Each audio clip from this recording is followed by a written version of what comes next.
From NBC6, local high school football action. This is Friday Night Blitz, brought to you by your Shreveport Mudbugs.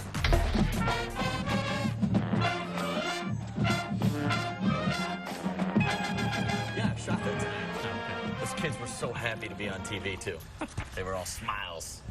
Anyway, welcome to the playoff edition of the Shreveport Mudbugs Friday Night Blitz. I'm Tim Owens. And I am Brad Cesak. It is win or go home time across the Arklatex. Number of our area teams looking to move on. Including in our game of the week between Captain Shreve and Parkway. One of them had to move on. The only game featuring two of our local teams. Yeah, before we get into that, let's make our way down to Rodney Duran Field. Evangel beginning play in the Division I bracket, taking on Holy Cross. And Evangel up early, but Holy Cross answering back. Chandler Fields going down the sideline, hooks up with Kim Wimberly for a big score. They would score later in the drive. Ensuing kickoff, don't kick it to this guy, because Caleb LeBoy, he's just going to return it.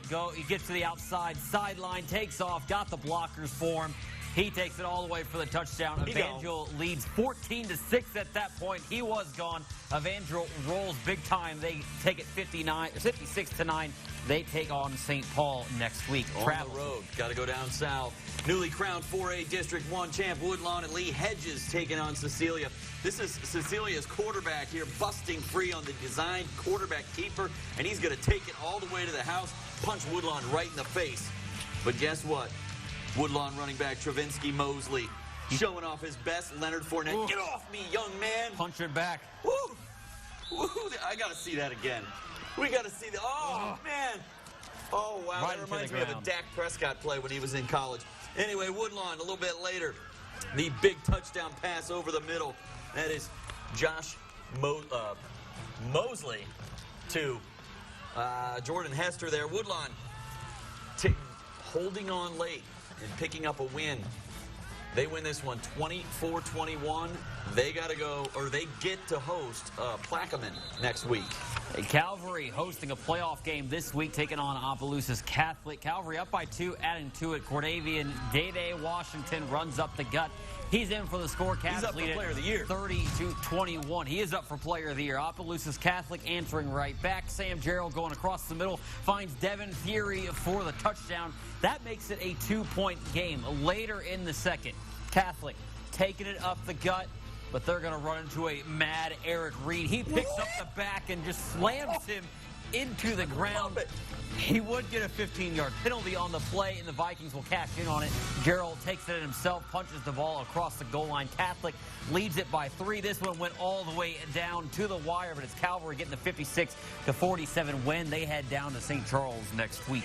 Benton, another one of those 4A District 1 teams in the playoffs, taking on A.J. Ellender at Tiger Stadium. Ellender's Reginald Williams breaking off a huge run right up the middle and then off to the right sideline, winning the race to the corner and getting the touchdown there. But a little bit later, Benton taken to the air just before halftime.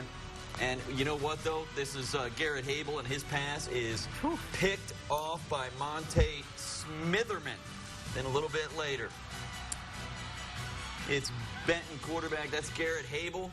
Making up for the pick right there. Yes, he is. And he's finding John Westmoreland in the end zone for a touchdown. The Tigers take down A.J. Ellender big, 63-28. They go south to Rain next week.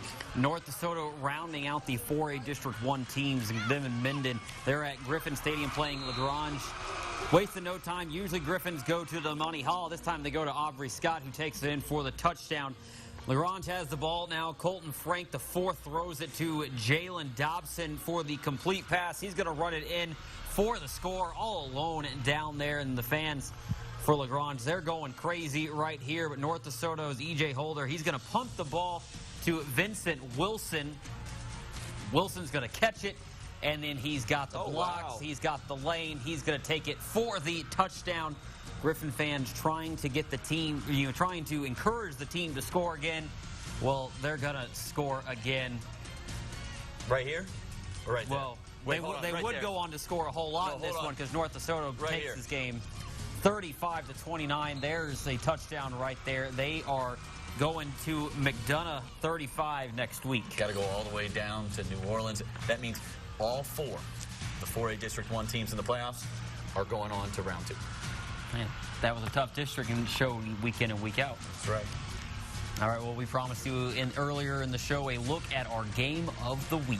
And that time has come, Brad. The Captain Shreve Gators told us at the beginning of the season they'd be in the postseason. They already paid for the buses. Well, the buses didn't have to go far. They draw one of the tough ones as they have to cross the Red River to take on Parkway. It's our Friday Night Blitz game of the week.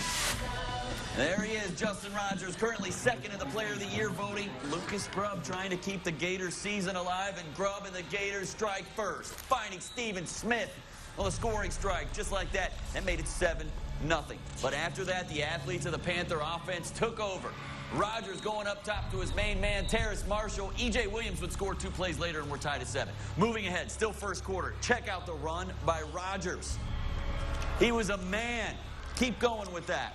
Rogers running all the way down the field, takes it all the way inside the 10-yard line. Panthers in business. Couple plays later, it's going to be Williams again finding pay dirt from a yard out. That made it 14-7 Parkway. The Panthers scoring 34 unanswered to end the first half. Rogers finding Robert McKnight on the deep ball. Panthers moving on to the second round. They win easily, 60-21. They got to go to Baton Rouge to take on Central next Friday night. So on the sideline, they were talking about how that's a good thing. They go on the road next week. That means no matter what happens, Landry Walker, if Parkway wins, would have to come to Parkway. So it would be the number 3 seed. No, the number 1 seed. Yeah, that'd be big to get the number 1 seed to come up here to Crown River Stadium. It's the 5. 5 seed. It's the 5. I'm looking at it wrong. Can't look too far ahead. Still got to go down to Baton Rouge next week and get a win. But I mean, that's a long trip down there. That's a good 4.5 hours. It's a long trip down there, and you know, the team they got to go down and play, Central, they lost to this team.